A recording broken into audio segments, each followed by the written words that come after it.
പച്ചമുരിക്കിന്റെ ജില്ലതോറും പത്മരാഗങ്ങൾ വിടർന്നിടുമ്പോൾ കൂത്തടിപ്പൂ തേൻ കുടിച്ചു കാക്ക പൂത്തിരുവാതിര പെണ്ണുപോലെ.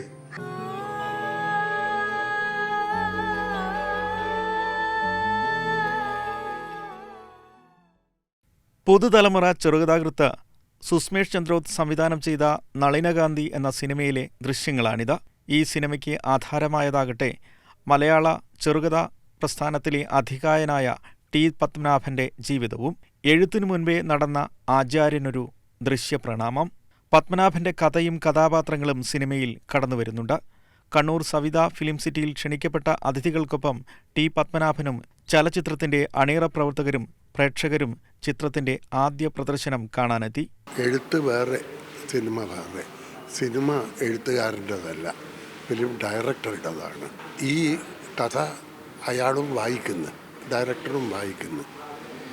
അദ്ദേഹത്തിൻ്റെ മനസ്സിലുണ്ടാക്കിയ ചലനങ്ങൾ, അതാണ് നമ്മൾ സിനിമയിൽ കാണുന്നത്. ചിലപ്പോൾ ഏതാണ്ട് ആദ്യന്തം തന്നെ കഥയായിട്ട് ഒത്തുപോകും. പക്ഷെ അങ്ങനെ പോകണമെന്നില്ല. അതൊക്കെ അദ്ദേഹത്തിൻ്റെ ഇഷ്ടമാണ്, ഫിലിം ഡയറക്ടറുടെ ഇഷ്ടമാണ്. ഈ സിനിമ ഞാൻ കണ്ടിരിക്കുന്നു. ഈ കഥയോട് നീതി ചെയ്തിട്ടുണ്ട്.